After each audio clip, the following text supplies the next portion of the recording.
My name is Tori Thatcher, and I'm 32 years old. 5 years ago, my mother called me 3 days before Thanksgiving and said 7 words that shattered everything I thought I knew about family. Don't come home this year. Victoria doesn't want drama. No explanation, no apology, just a door slammed shut on 27 years of trying to belong.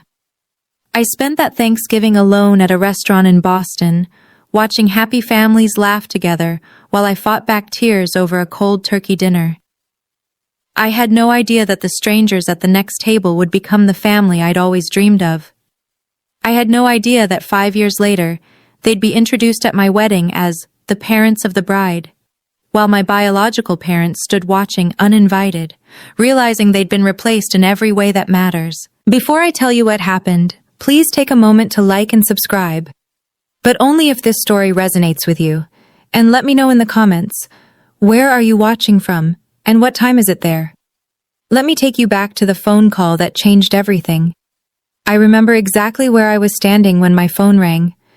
November 21st, 3 days before Thanksgiving.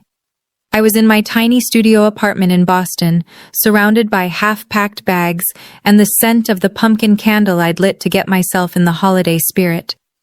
I'd already bought my plane ticket home to Connecticut. Non-refundable, of course. Mom's name flashed on my screen. I smiled and picked up. "Hey, Mom. I was just about to—" "Tori." Her voice was flat, cold. "I need to tell you something." My stomach dropped. That tone never meant anything good. "What's wrong? Is Dad okay?" "Your father's fine." A pause. "Listen.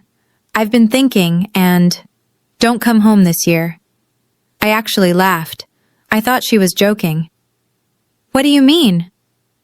"Victoria doesn't want drama. She's pregnant again, and she doesn't need the stress." I gripped the phone tighter. "Drama? What drama? I haven't even talked to Victoria in months." "Exactly." Mom's voice hardened. "And let's keep it that way. You know how you get." "How I get?" My voice cracked. "Mom, I literally just asked her last year why she didn't invite me to her baby shower. That's not drama. That's a question." "See? That's exactly what I mean. You always make everything about you." I stood there, frozen, watching the snow fall outside my window.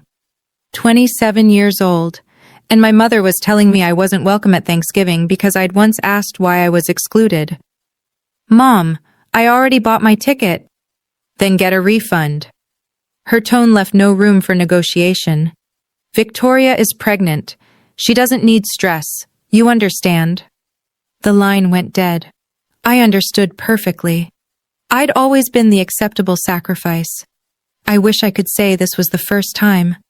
But as I sat on the edge of my bed, staring at my useless plane ticket, the memories came flooding back like a highlight reel of disappointment. My 16th birthday party. I'd been planning it for months, a small gathering with my 3 closest friends. Mom promised we'd have cake and go bowling. But the morning of, Victoria called crying because she'd failed her calculus final and needed emotional support. My party was canceled. We spent the day consoling my sister instead. "Don't be dramatic, Tori. Your sister needs us more right now. You can celebrate next weekend." We never did. Then there was my college graduation. I'd worked so hard for that moment. 4 years of late nights and part-time jobs and scraping by on ramen. I was the first person in my family to graduate with honors. When I walked across that stage, I looked for my parents in the crowd. Their seats were empty. They showed up 2 hours late. Victoria had a routine prenatal checkup that couldn't be rescheduled. "You understand, sweetheart. Your sister's baby is more important than a ceremony. More important than me." That's what she meant. That's what she always meant. I learned early that complaining only made things worse. Don't be so sensitive. Stop making everything about yourself. Why can't you just be happy for your sister? So I stopped complaining. I became smaller, quieter. I thought if I was agreeable enough, easy enough, invisible enough, maybe then I'd finally earn their love. I was 27 years old, sitting in a cold apartment with a worthless plane ticket, and I finally realized the truth. There was no amount of small that would ever be small enough. I called my father, I don't know what I expected. Maybe some small part of me still believed he'd stand up for me, just this once. The phone rang 4 times before he answered. "Hey, kiddo." His voice was cautious. He already knew. "Dad, did Mom tell you?" A long pause. I could hear the TV in the background, probably a football game. "She mentioned it." "And you're okay with this? You don't think maybe I should be allowed at Thanksgiving with my own family?" Another pause, longer this time. "You know how your mother is, Tori.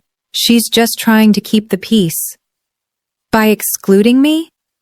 "It's not like that." "Then what is it like, Dad? Tell me. Because from where I'm standing, it looks like you're all choosing Victoria over me." Again, silence. I could hear him breathing. I could almost see him sitting in his recliner, rubbing his forehead the way he always did when he wanted to disappear from a conversation. "Dad, do you want me there?"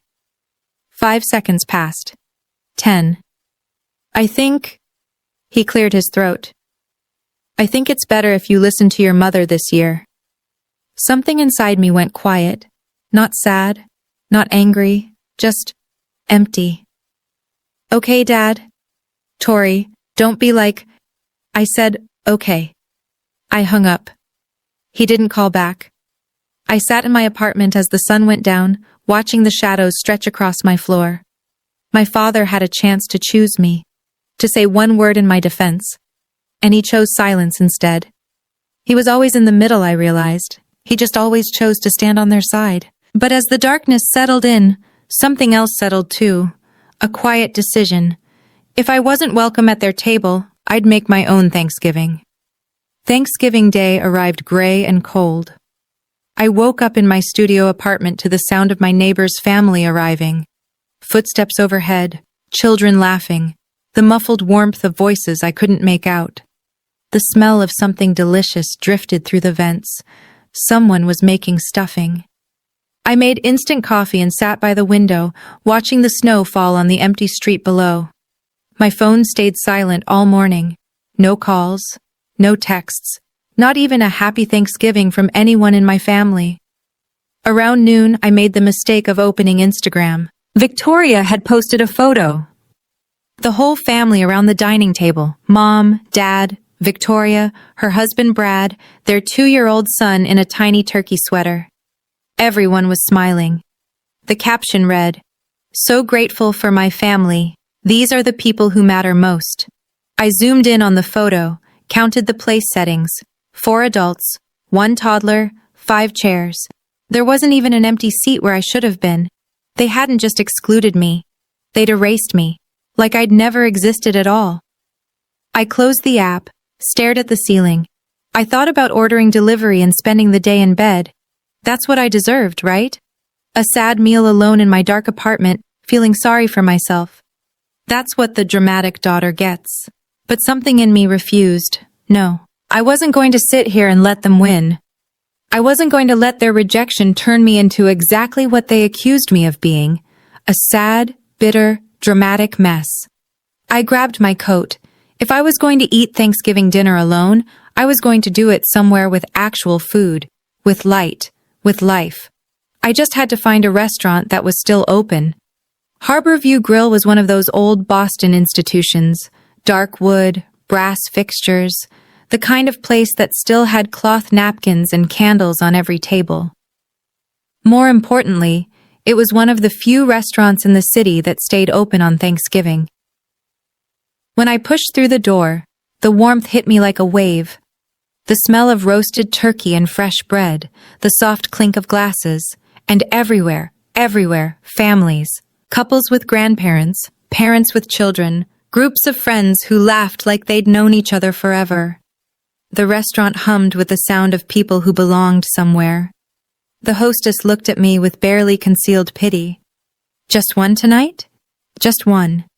She led me to a tiny two-top in the corner, squeezed between the kitchen door and a large family that took up 3 tables pushed together.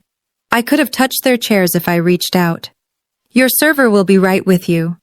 I sat down, opened the menu, tried to look like this was a choice. The family next to me was celebrating hard, An older couple at the head of the table, probably in their late 60s, a middle-aged man with his wife and 2 kids, and a younger man around 30 who kept making everyone laugh.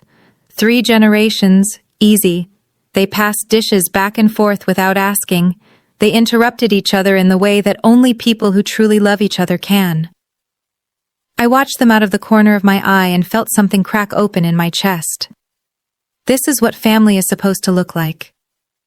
The server arrived with a bread basket and a tight smile. The Thanksgiving special? Please. I was going to get through this dinner. I was going to be fine. I wasn't fine. My turkey arrived. Golden skin, cranberry sauce, a perfect scoop of mashed potatoes. It looked like a magazine photo. I couldn't taste any of it. I sat there pushing food around my plate, trying not to look at the family beside me, trying not to think about my own family gathered around their table in Connecticut, laughing and passing the gravy without a single thought about the daughter they'd discarded. And suddenly I understood something I'd been avoiding for 27 years. This wasn't about Thanksgiving. This wasn't about Victoria's pregnancy or Mom's need for peace.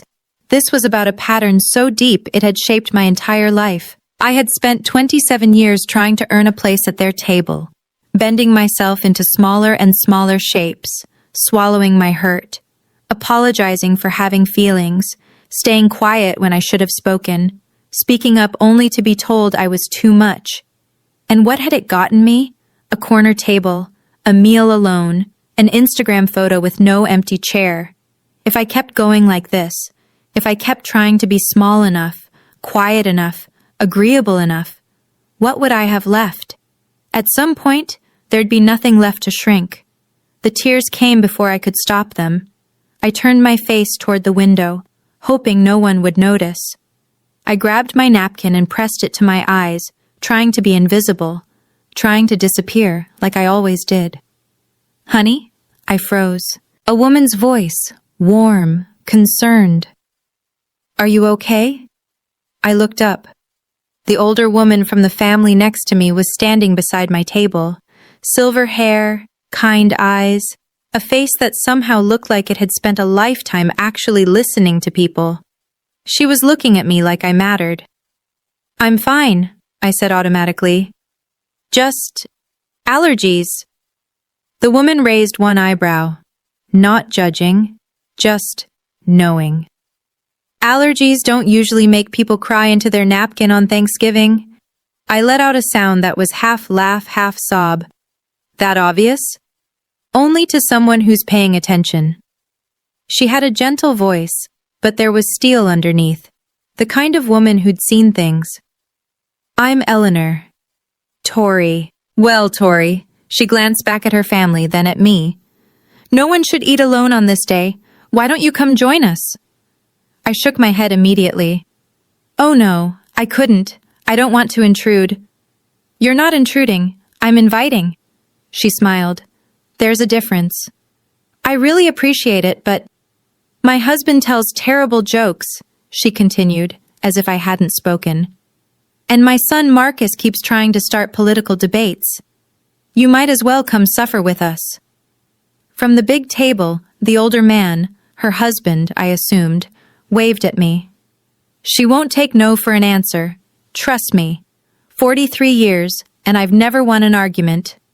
The younger son, Marcus apparently, grinned. He's not wrong. I looked at my cold turkey, my empty table, my napkin still damp with tears. Then I looked at Eleanor Morrison and her warm eyes and her family that somehow had room for a stranger. Okay, I heard myself say. If you're sure I'm not... I'm sure. Eleanor put her hand on my shoulder. Come on. We just opened another bottle of wine, and there's way too much pie. I stood up on shaky legs and followed her to the table, not knowing that this single moment, this small act of kindness from a woman I'd never met, was about to change the entire trajectory of my life. They made room for me like I'd always been there. Someone pulled up a chair. Someone else handed me a plate. Before I could even sit down, I had a glass of wine in my hand and a warm roll on my plate. I'm Richard, the older man said, shaking my hand firmly.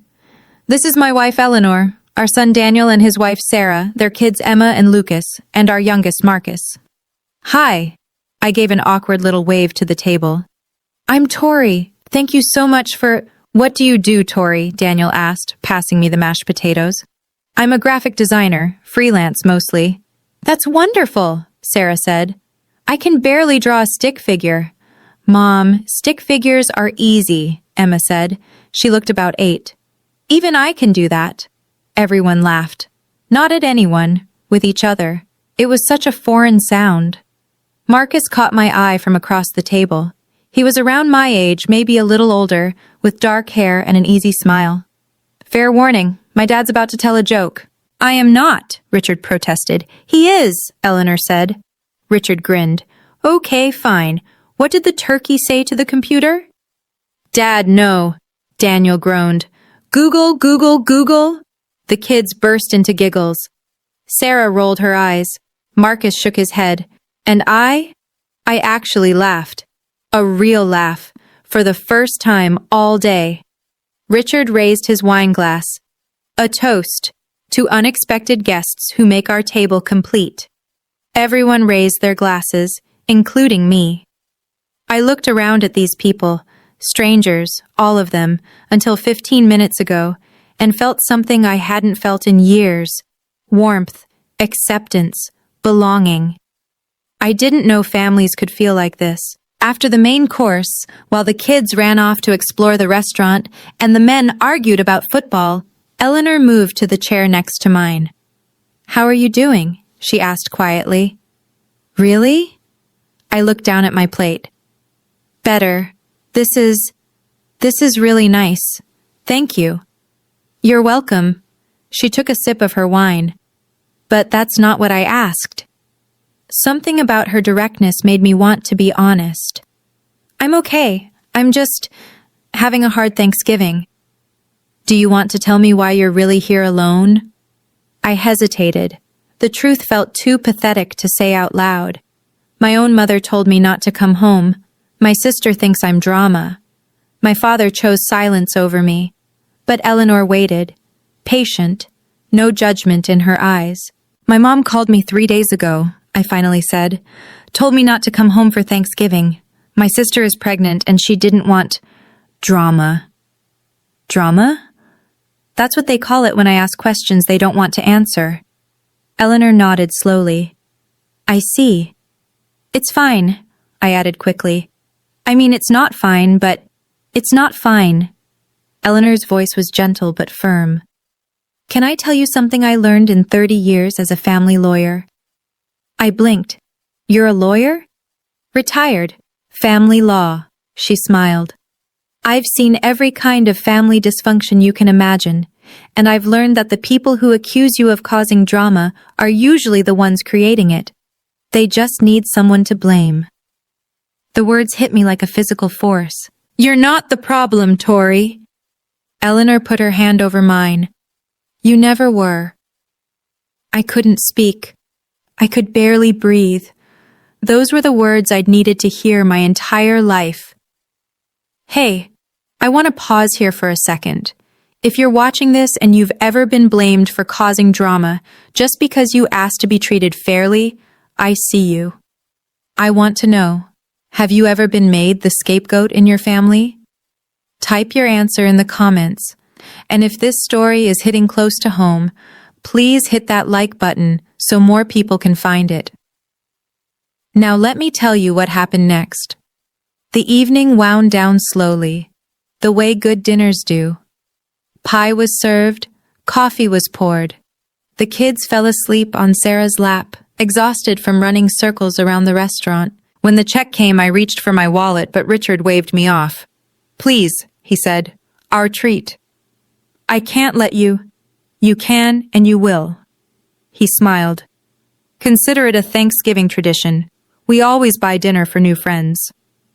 As we gathered our coats and prepared to leave, Eleanor pressed something into my hand. A small card, cream-colored, with elegant black text. I looked down. Eleanor Morrison, J.D., Family Law, retired. Below that, a phone number and an address in Brookline. If you ever need to talk, she said, call me. I mean it. Thank you. Richard appeared beside us, shrugging on his coat. Sunday dinners, every week at our place. You're welcome any time. I shook my head. That's so kind, but I couldn't. She could, Marcus said, joining the group. And she should. Mom never says things she doesn't mean. Trust me. Eleanor squeezed my hand. Family isn't blood, Tori. It's showing up. I stood there in the restaurant lobby, holding a business card from a woman I'd met 3 hours ago, receiving an open invitation from a family I had no claim to. Outside, the snow was falling harder.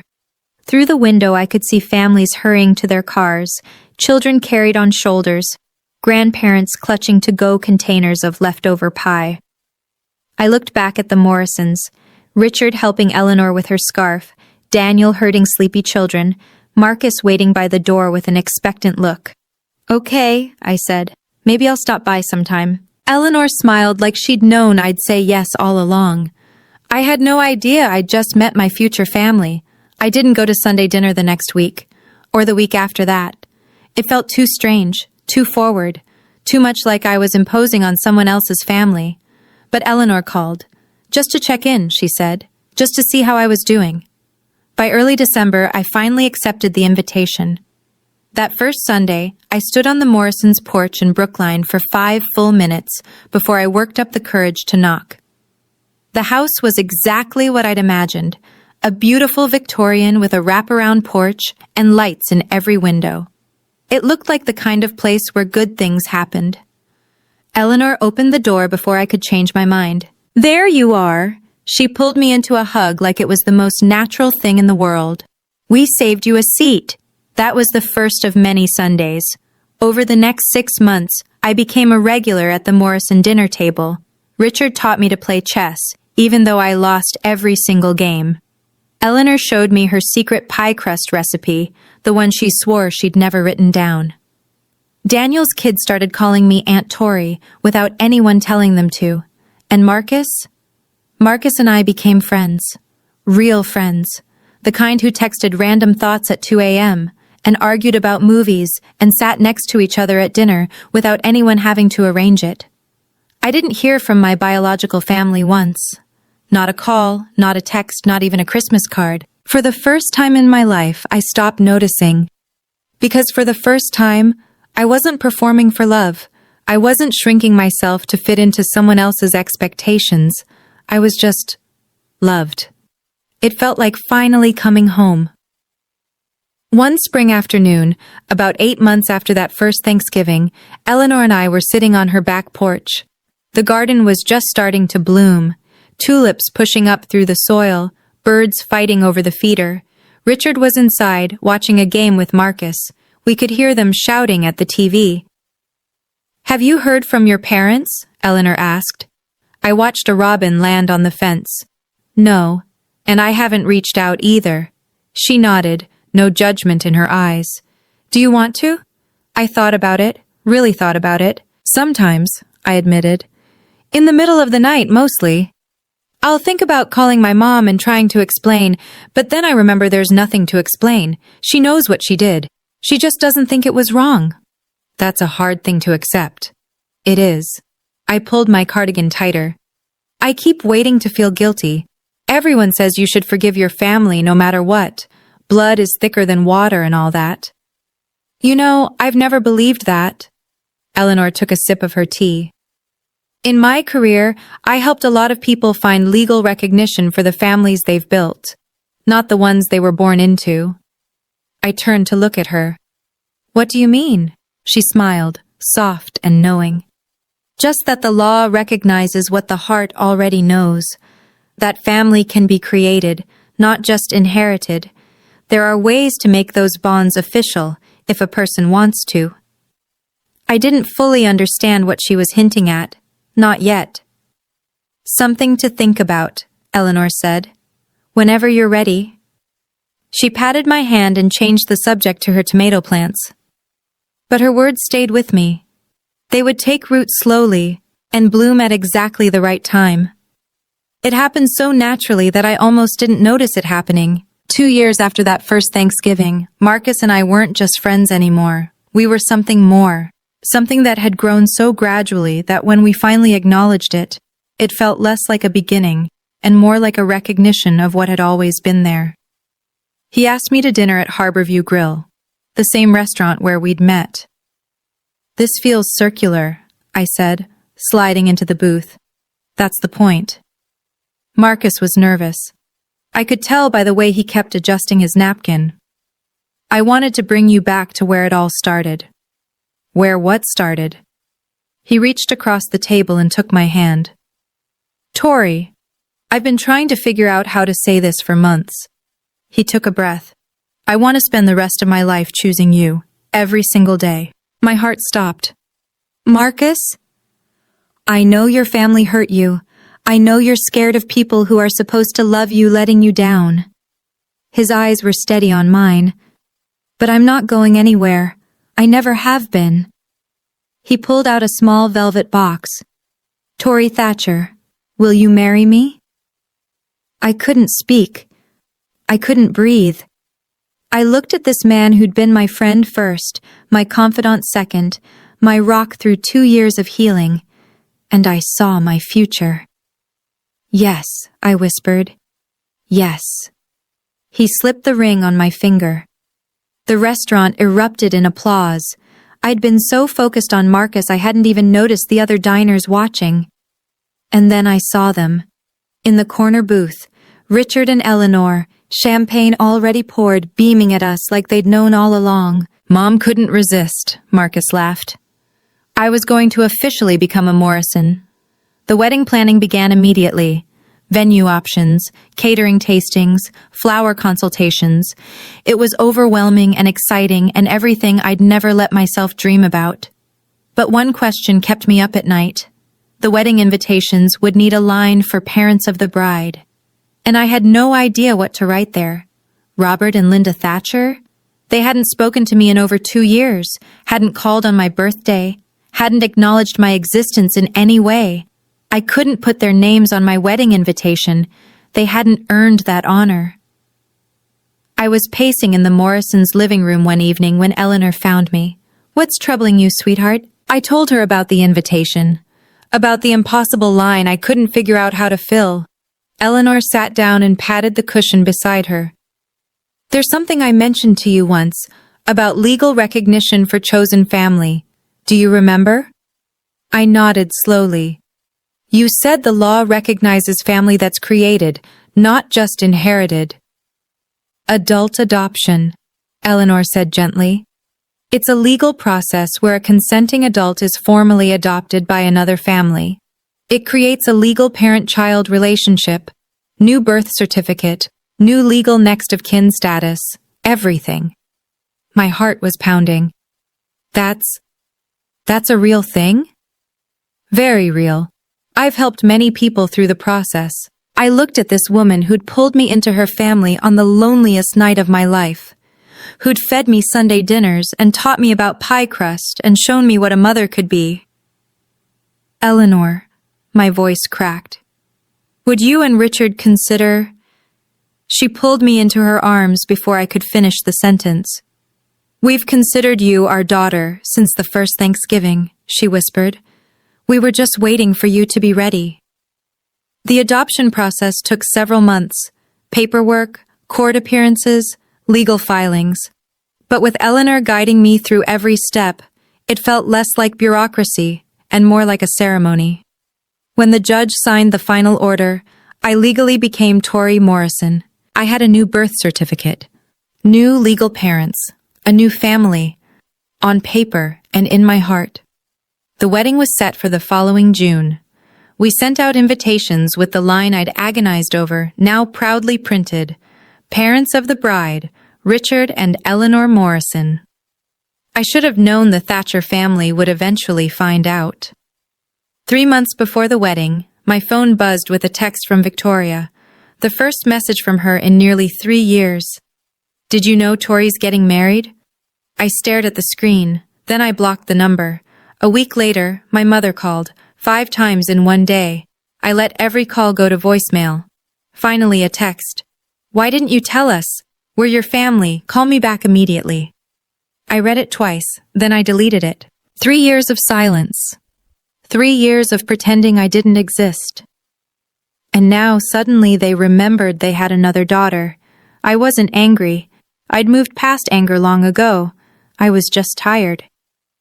Marcus found me staring at my phone that evening. Everything okay? My biological family found out about the wedding. Ah. He sat down beside me. What do you want to do? Nothing. I put the phone away. I don't owe them anything. Not an explanation, not an invitation, nothing. He nodded and pulled me close. Whatever you decide, I support you. But we both knew this wasn't over. The Thatchers weren't the kind of family who accepted being ignored. The question was, what would they do about it? She showed up at my apartment on a Tuesday afternoon. I was working from home, reviewing design proofs at my kitchen table, when the doorbell rang. I opened it without checking the peephole, a mistake I wouldn't make again. Tori. My mother stood in my hallway. She looked older than I remembered, grayer, more tired, but her eyes held the same disappointed expression I'd spent my childhood trying to erase. Mom. The word felt foreign in my mouth. What are you doing here? What am I doing here? She pushed past me into the apartment without being invited. What are you doing? Getting married without telling your own mother? We haven't spoken in 3 years. And whose fault is that? I closed the door slowly, counted to 5. Yours. It was your fault. You told me not to come home. Not to. That was one Thanksgiving. You can't still be upset about that. I'm not upset. I kept my voice calm. I've moved on. Linda's eyes swept across my living room, landing on the photos on my bookshelf. Me and Marcus at a beach. Me and Eleanor making pie. The whole Morrison family at Christmas. Me right in the center. Who are these people? My family. Her face contorted. I am your family. You were. I met her gaze evenly. You chose not to be. Remember? Victoria didn't want drama. That was years ago. And in those years, you never once called, never checked if I was alive, never acknowledged my existence. I felt eerily calm. So no, Mom, you don't get to show up now and act like you have a claim on me. I want an invitation to the wedding. No. Her jaw dropped. Excuse me? You heard me? I walked to the door and opened it. You don't get to erase me and then demand a seat at my table. The wedding day dawned golden and perfect. June in Napa Valley. A vineyard with rolling hills and endless rows of grapevines. We'd chosen an outdoor ceremony with a reception in a beautiful stone barn, everything decorated with white roses and greenery. In the bridal suite, I stood before a full-length mirror while Eleanor adjusted my veil. You look beautiful, she said softly. Absolutely beautiful. I looked at my reflection. The woman looking back at me was calmer, stronger than the girl who'd sat alone in a restaurant 5 years ago. That girl hadn't believed she deserved to be loved. This woman knew better. On the vanity beside me sat a copy of the wedding program. I picked it up, reading the line I'd never thought I'd be able to write. Parents of the bride, Richard and Eleanor Morrison. Underneath, in smaller text, the family who chose her. Eleanor noticed me looking. Are you nervous? About marrying Marcus? No. I set down the program. About what might happen, a little. I'd hired security for the wedding, a quiet precaution. After Mom's visit to my apartment, I knew there was a chance she'd try something. Eleanor put her hands on my shoulders. Whatever happens today, you have a family who chose you. We will always choose you. Never forget that. I hugged her tight. I love you, Mom. It was the first time I'd called her that. The word came out naturally, like it had always been waiting. Eleanor's eyes glistened. I love you too, sweetheart. My daughter. Through the window I could see guests arriving. Marcus was already at the altar looking nervous and handsome in his gray suit. It was time. Whatever came next, I was ready. The ceremony was everything I'd dreamed of. Marcus waiting at the end of the aisle. Richard walking me toward him, steady and proud.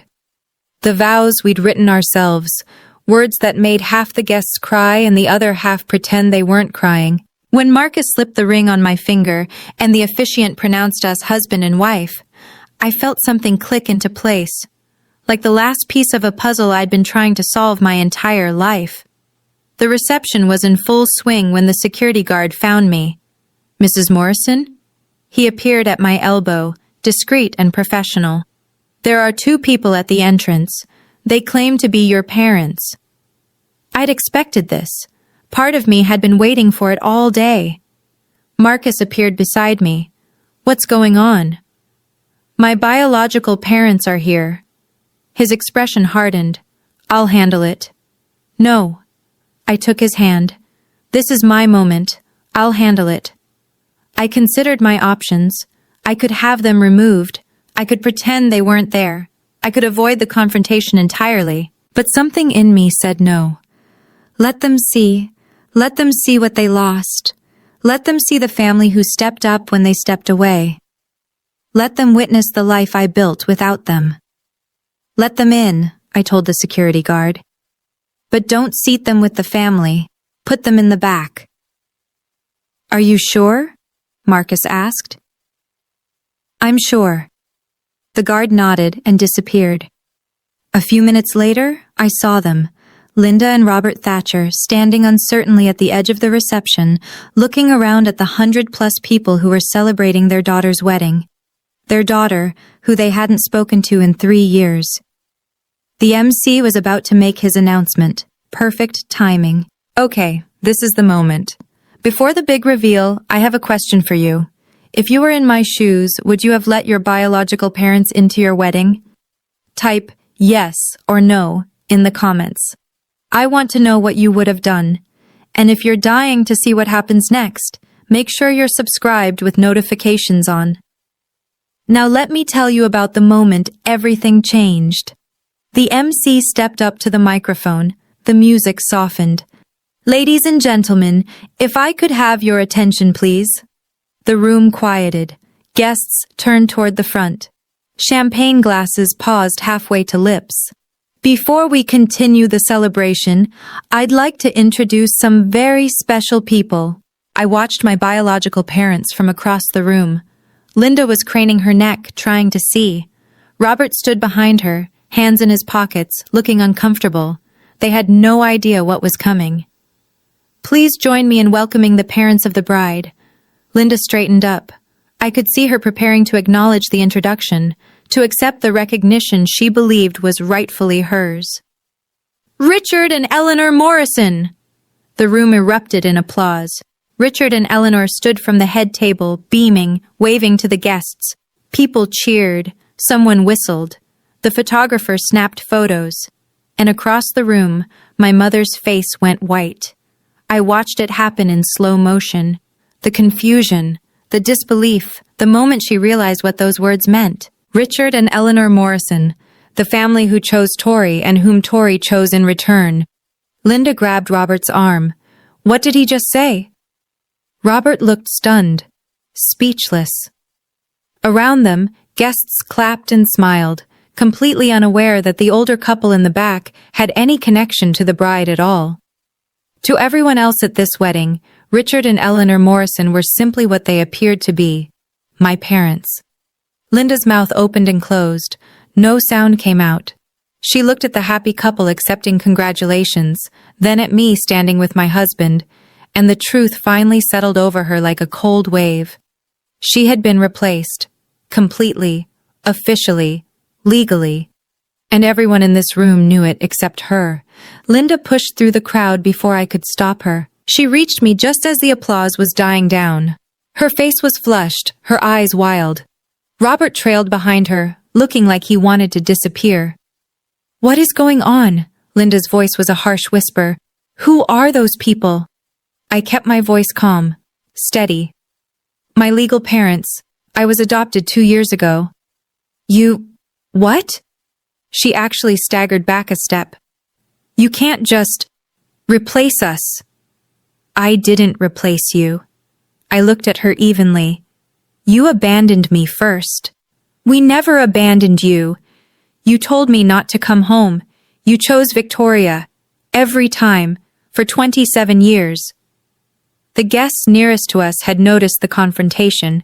Conversations died. Heads turned. That's not fair, Linda started. Fair? I felt Marcus move to my side, a solid, reassuring presence. You want to talk about fair? I didn't raise my voice. I didn't need to. The truth was loud enough on its own. I spent 27 years trying to earn a place in your family. You know what I got? An Instagram photo with no empty chair. A Thanksgiving dinner alone. 3 years of silence. I'm still your mother, Linda's voice cracked. Not legally. I held up my left hand, both rings glinting in the reception lights. Not emotionally. Not anymore. Around us, the room had gone quiet. 100 pairs of eyes watched us. Linda looked around, suddenly aware of the audience. Her cheeks burned red. This is humiliating, she hissed. Then leave. My voice was soft. Final. You showed up uninvited to my wedding. You don't get to be the victim here. She stared at me like she was seeing a stranger. Maybe she was. The daughter who never fought back had finally stopped shrinking. And then, for the first time in my entire life, my father spoke up. Tori. His voice was rough, broken. I'm sorry. I turned to look at him. Really look at him. Robert Thatcher had aged more than 5 years should account for. His hair was grayer, his shoulders slumped, but his eyes were wet with tears. I'd never seen my father cry, not once in 27 years. I'm sorry, he said again. I should have done better. Something cracked inside my chest. Not healing, just recognition of an old wound. I know, Dad. I was a coward. His voice trembled. I always was. I knew how your mother treated you, how Victoria treated you, and I stood there. I let it happen. Linda grabbed his arm. Robert, what are you? He shook her off, kept his eyes on me. You were my daughter. You were my little girl, and I let them make you feel like you didn't matter. A tear rolled down his cheek. I'm so sorry. The words I'd waited 3 decades to hear, and they came too late. I know you're sorry, Dad. My voice was gentle but firm. But sorry doesn't undo the years you stood by and watched. Sorry doesn't give me back my childhood. Sorry doesn't make this okay. I know. He nodded, wiping his eyes. I know it doesn't. Eleanor appeared at my shoulder. She didn't say anything, just placed her hand on my arm. A quiet reminder that I wasn't alone. Linda stared at Eleanor with barely concealed hostility. You, she spat. You're the one who stole my daughter. Eleanor's expression didn't change. I didn't steal anything, Mrs. Thatcher. Then what do you call this? Richard Morrison stepped forward, positioning himself beside his wife. Richard Morrison wasn't a confrontational man. In the years I'd known him, I'd never once heard him raise his voice. But when he spoke now, there was a steel in his tone that silenced everyone. I think it's time for you folks to leave. Linda's jaw dropped. Who are you to tell us? I'm her father. Richard's voice carried across the quiet reception. Legally and in every way that matters. You stole our daughter! Richard shook his head. Calm. Certain. No, ma'am. We didn't steal anything. You gave her away. We just picked up what you threw out. Linda flinched like she'd been slapped. 5 years ago, Richard continued, this young woman was sitting alone in a restaurant on Thanksgiving because her own family told her she wasn't welcome. My wife invited her to our table. We fed her. We talked to her. We treated her like a human being. He stepped closer to Linda, his voice dropping. Do you know what she told us that night? She said she couldn't remember the last time she felt like she mattered to someone. 27 years old, and she couldn't remember ever feeling wanted by her own family. Linda opened her mouth. No sound came out. We didn't steal your daughter. We just showed her what family is supposed to look like. The rest was her choice. He turned to face the gathered crowd. Now, this is my daughter's wedding day, the happiest day of her life, and I won't let anyone ruin it.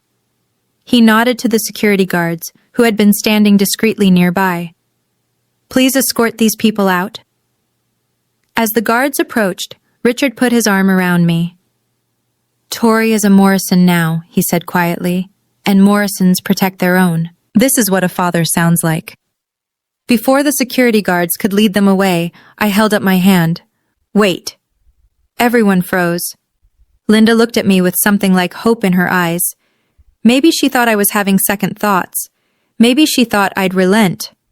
I walked toward my biological parents, stopped an arm's length away. Mom, Dad.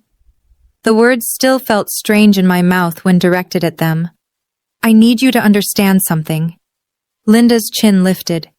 What? I don't hate you. Whatever she'd expected me to say, that wasn't it. I don't hate you, I repeated.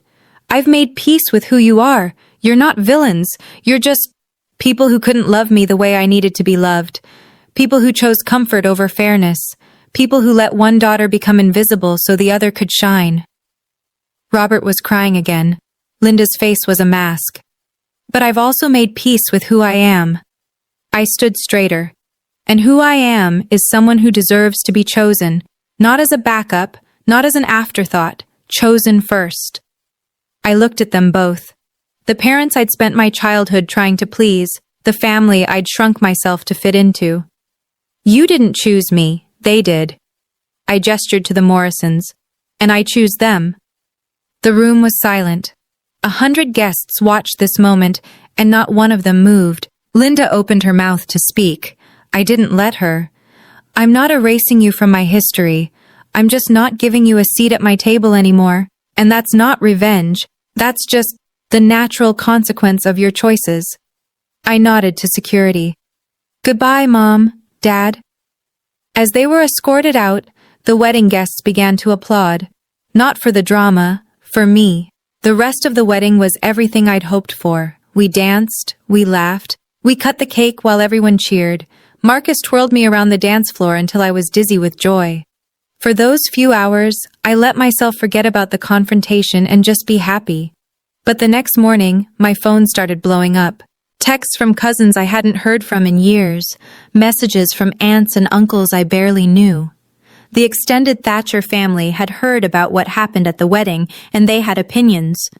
How could you do this to your mother? Family is family no matter what. You've broken your father's heart. I deleted them without responding. But then came a text from someone unexpected. My Aunt Patricia, my father's younger sister. Tori, I heard what happened. I want you to know. I'm proud of you. I stared at the screen. I always knew Linda and Victoria treated you wrong.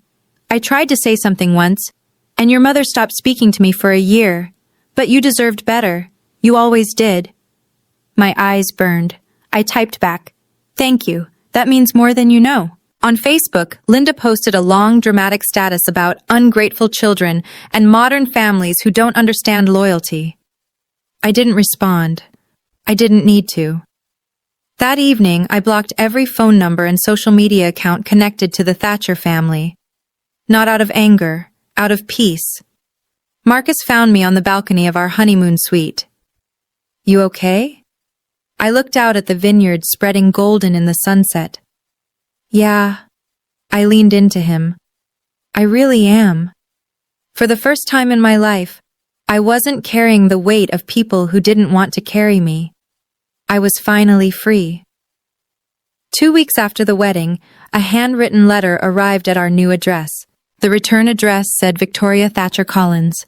My sister's handwriting, loopy, perfect, exactly like I remembered from birthday cards that always felt more like obligations than affection. I almost threw it away unopened. But something made me sit down at the kitchen table and read it. Dear Tori, I don't know if you'll read this. Honestly, I wouldn't blame you if you didn't.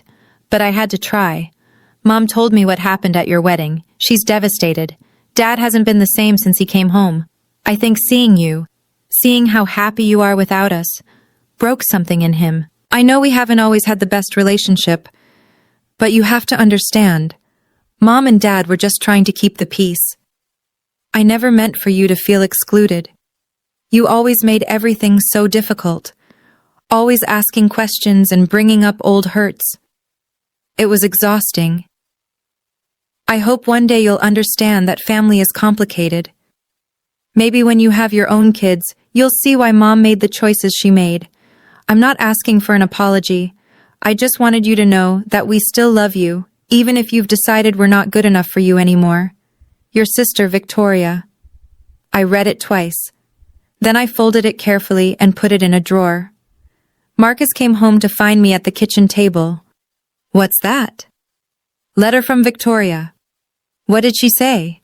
Nothing new. I stood up and started making dinner. She still doesn't get it. She never will. Does that bother you? I thought about it. Really thought about it. No, I said finally. It's not my job to make her understand. It never was. A year after the wedding, life had settled into something beautiful. Marcus and I bought a house in the suburbs of Boston, a little Cape Cod with a big backyard, just 20 minutes from Richard and Eleanor. Close enough for Sunday dinners, far enough for privacy. I was no longer freelancing. A design agency had hired me as their art director, a job I loved so much it barely felt like work. Marcus was thriving at his architecture firm. We were building a life together, literally and figuratively. And I was pregnant. Eleanor cried when we told her. Richard tried not to cry and failed. Daniel's kids were already arguing about who would be the baby's favorite cousin.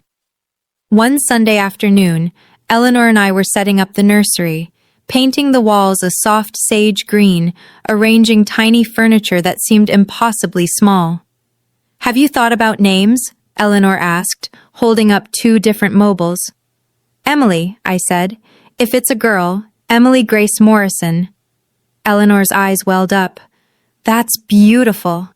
The Morrison part is non-negotiable. I smiled. I want her to have the name of the family that chose her mother. Eleanor set down the mobiles and pulled me into a hug. You know, she said, when I saw you sitting alone in that restaurant, I had no idea we'd end up here. I just saw someone who needed kindness. You saved my life that night. No, sweetheart. She pulled back, holding my shoulders. You saved yourself. We just showed you it was possible.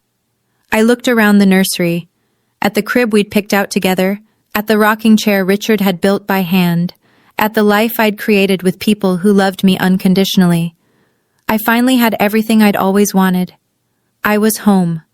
5 years to the day after I sat alone in Harborview Grill, I sat at the head of a very different table. The Morrison house was chaos, the best kind. Emily, now 6 months old, was being passed from lap to lap like a tiny, drooling treasure. Daniel's kids were playing some complicated card game in the corner. Sarah was arguing with Marcus about the proper way to carve a turkey. Richard was sneaking extra pie when he thought Eleanor wasn't looking. She was. All right, everyone. Eleanor clapped her hands. Before we eat, we need a toast. She raised her glass and looked at me. Tori, would you do the honors? I stood, Emily in my arms, and looked around the table. At the family I'd found, the family that had found me. 5 years ago tonight, I said. I was sitting alone in a restaurant wondering if I'd ever belong anywhere. I thought I was unlovable. I thought there was something wrong with me, that I was too much, too difficult, too dramatic. I paused, feeling Marcus's hand squeeze my knee under the table. Then a stranger named Eleanor Morrison came up to my table and said, "No one should eat alone on this day." And everything changed. Richard wiped his eyes. Eleanor was already crying. So here's my toast. I raised my glass. To family. Not the one we're born into, but the one we build, the one we choose, the one that chooses us back. To family, everyone echoed. Glasses clinked. Emily gurgled. Richard finally got his extra piece of pie, tea, and I looked around at these people, my people, and felt something I'd spent my whole childhood chasing. I belonged. Completely. Unconditionally. For the first time in my life, I was home. After dinner, Marcus and I sat on the back porch with Emily asleep between us in her carrier. The November air was cold, but we were bundled in blankets, watching the stars emerge one by one. "Do you ever think about them?"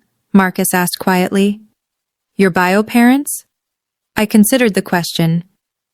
"Sometimes," I admitted. "In the middle of the night, mostly. I'll wonder how they're doing, if they've changed, if they ever really understood what they lost." "Do you think they have? Changed?" I shook my head slowly. "People rarely do, not in the ways that matter." "Does that make you sad?" I looked at Emily, her tiny fist curled near her cheek, her perfect rosebud mouth, her chest rising and falling with each peaceful breath. "It used to," I said. "But not anymore. I spent so many years being sad about a family that didn't want me. I don't have room for that anymore. My life is too full." Marcus wrapped his arm around me. "What changed?" I did. I leaned into him. I stopped waiting for them to love me the way I needed. I stopped shrinking myself to fit into their version of who I should be, and I started building something new. Through the window, I could see the Morrison family, my family, laughing and talking, clearing plates and wrapping leftovers. "Setting boundaries isn't revenge," I said softly. "It's survival. It's choosing yourself when no one else will." Marcus kissed my forehead. "I'm glad you survived." "Me too." Emily stirred, making soft baby sounds. I picked her up and held her close. "I'll never make you earn my love," I whispered to her. "I promise. You'll never have to wonder if you're wanted. You'll always know." She yawned and fell back asleep. If you're watching this, and you've been the scapegoat of your family, if you've been told you're too much or too sensitive or always causing drama just because you dared to ask to be treated fairly, I want you to know something. It's not you. It never was. You deserve to be chosen. Not as a backup. Not as a last resort. Not as the acceptable sacrifice when someone else's comfort is at stake. Chosen first. Chosen fully. Chosen without conditions. Family isn't blood. Family isn't obligation. Family isn't people who share your DNA but treat you like a burden. Family is the people who show up. The people who see you crying alone at a restaurant table and invite you to join them. The people who open their Sunday dinners and their hearts and their legal documents to make you officially, permanently, undeniably theirs. I spent 27 years trying to earn love from people who were never going to give it. And then I spent 5 years learning what love actually looks like. Not from the family I was born into, but from the family that chose me. If the people who are supposed to love you can't do that, if they've proven over and over again that you'll always come last, you have the right to build your own family. You have the right to walk away. You have the right to be happy. That's not revenge. That's not drama. That's just